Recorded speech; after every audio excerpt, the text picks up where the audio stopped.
ಕರ್ನಾಟಕದ ಇತಿಹಾಸದಲ್ಲೇ ಅತಿ ದೊಡ್ಡ ಮೊತ್ತದ ಬಜೆಟ್ ಒಂದು ಈಗ ಬಿಡುಗಡೆಯಾಗಿದೆ. ಸುಮಾರು 4,09,549 ಕೋಟಿ ರೂಪಾಯಿ ದಾಖಲೆಯ ಗಾತ್ರದ ಬಜೆಟ್ ಮಂಡನೆಯಾಗಿದೆ.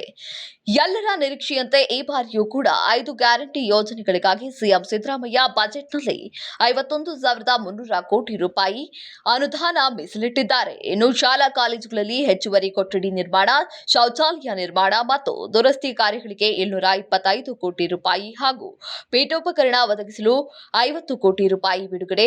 ಮಧ್ಯಾಹ್ನದ ಉಪಹಾರ ಯೋಜನೆಯಡಿ 16,347 ಶಾಲೆಗಳ ಅಡುಗೆ ಮನೆ ನವೀಕರಣ ಹಾಗೂ ಪಾತ್ರೆ ಪರಿಕರಣ ಪೂರೈಕೆಗೆ 46 ಕೋಟಿ ರೂಪಾಯಿ.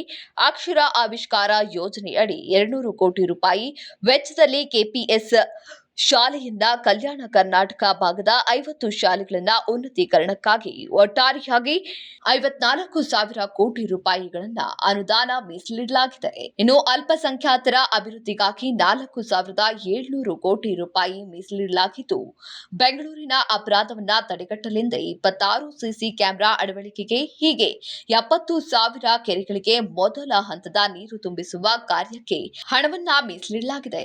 ಇನ್ನು ನಕ್ಸಲ್ ಪೀಡಿತ ಪ್ರದೇಶದ ಅಭಿವೃದ್ಧಿಗೆಂದೇ 10 ಕೋಟಿ ರೂಪಾಯಿ ಮೀಸಲು.